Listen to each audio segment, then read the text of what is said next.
Instead of relying solely on weekly chart placements, Jungkook demonstrated that cultural buzz, digital engagement, and fan-driven visibility can carry as much, if not more, weight.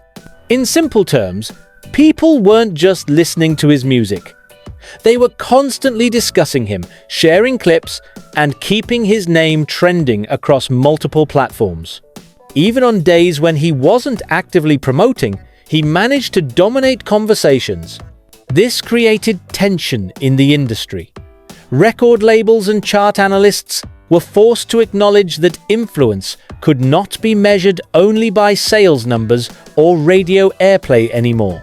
Jungkook's digital presence became a case study in how global stardom reshapes the American market. He wasn't fitting into the US system, he was making the US system adjust to him. Another dramatic shift happened in how social media visibility started to be treated as currency in the entertainment business. The US industry has always known that platforms like Twitter, Instagram, and TikTok play a role, but Jungkook amplified that role to an unprecedented degree. Whenever Jungkook appeared, whether at an airport, during a live broadcast, or even through a casual brand campaign, the digital traffic he generated overwhelmed typical celebrity engagement levels. US outlets that once relied on staged PR events began noticing that raw fan-generated content about Jungkook could outperform carefully planned campaigns for other American artists. For example, while many stars rely on a traditional cycle of press releases, talk show visits, and official photo shoots, Jungkook could ignite trending hashtags worldwide simply by showing up in public. His image circulated across fan accounts, meme pages, and news platforms, creating organic marketing value that traditional stars struggled to match. This visibility didn't just benefit Jungkook, it changed how American brands and media outlets started calculating value. Suddenly, metrics like how many hours can a name trend worldwide, or how quickly can content spread across multiple platforms, became just as important as weekly radio spins. Jungkook's US entry turned these digital waves into a legitimate form of influence currency. One of the biggest disruptions caused by Jungkook's US impact is the role of fans as active participants rather than passive consumers. In the traditional American model, fans were considered the audience, and industry executives held most of the control over who got exposure. Jungkook flipped that model. ARMY, BTS's global fandom, played a central role in ensuring Jungkook's dominance in America. But what made this significant was how their participation extended far beyond streaming or buying. Fans essentially became co-marketers, publicists, and cultural curators. They pushed narratives, created viral content, defended against negative press, and magnified Jungkook's presence across the US market. This made executives take notice. For years, companies spent millions trying to engineer marketing campaigns to achieve the same level of organic traction Jungkook's fans generated on their own. With him, industry leaders were forced to admit that a new power structure existed, one in which fans held as much influence as public relations teams. This fan-driven shift created drama because it directly challenged the idea that US corporations and media outlets could dictate stardom from the top down. Jungkook's success showed that global audiences could instead dictate which artist deserved the spotlight, regardless of industry plans. Another crucial reason why Jungkook shook the US industry lies in the concept of global celebrity.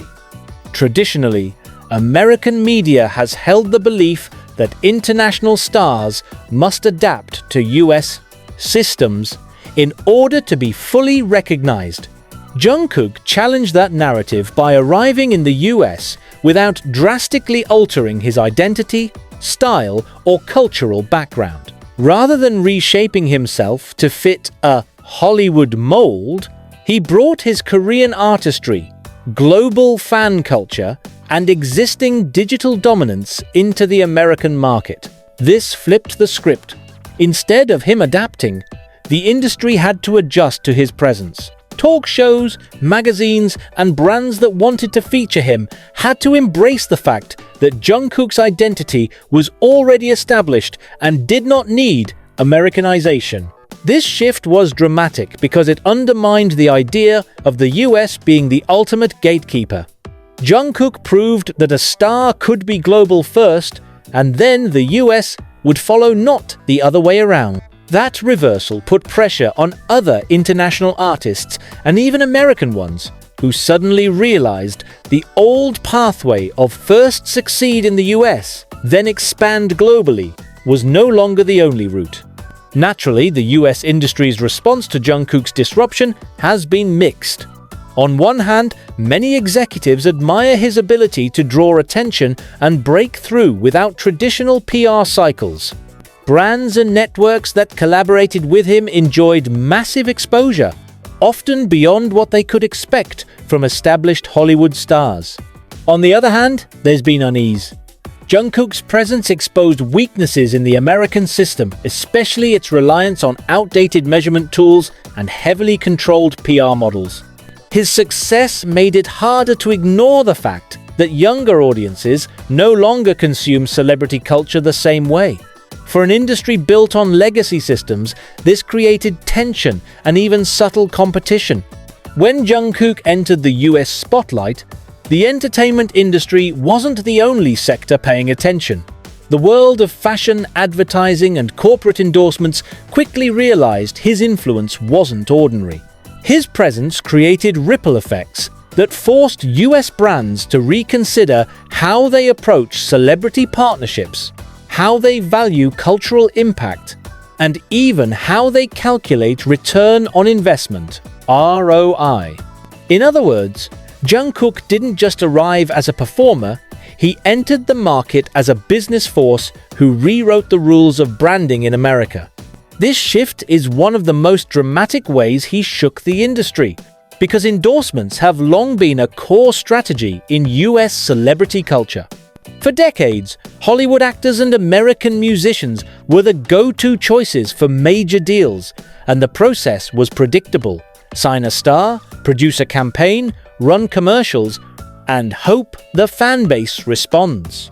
Jungkook challenged that predictability with a model built on authenticity, global reach, and fan-driven amplification. The most striking change Jungkook brought to US branding is that his partnerships often evolved from standard campaigns into cultural movements. Take, for example, his collaboration with Calvin Klein. While the US has seen countless celebrities front campaigns for major fashion houses, few have generated the type of worldwide reaction Jungkook did. Instead of being viewed as just another celebrity endorsement, his Calvin Klein campaign turned into a multi-platform event. Fans analyzed every detail of the photoshoot, brands monitored the campaign's performance compared to competitors, and fashion editors debated what it meant for the future of global marketing. The reaction was so overwhelming that the line between fashion marketing and pop culture moment blurred. In the US, where brand loyalty and consumer attention are notoriously difficult to secure, this kind of impact felt like a shake-up. Companies began asking themselves, how can we recreate this kind of organic movement, rather than just producing a typical advertisement? Jungkook's presence made endorsements feel bigger than transactions. They became cultural statements. One reason Jungkook's endorsements gained so much traction in the US is his pre-established global reach. Normally, when an American brand partners with a US celebrity, the primary focus is domestic impact first, with global expansion as a secondary goal. With Jungkook, that model flipped. Any campaign involving him automatically gained global visibility, with US audiences being part of that wave rather than the sole target. For American companies, this meant unprecedented efficiency. By choosing Jungkook, they weren't just investing in the US market, but also simultaneously tapping into Europe, Asia, and beyond. This global-first model caused internal debates within the branding world. Agencies and marketing executives realized that investing in Jungkook gave them a return that multiple regional campaigns couldn't achieve. Instead of hiring 3 or 4 local celebrities across different countries, one Jungkook campaign could unify audiences worldwide.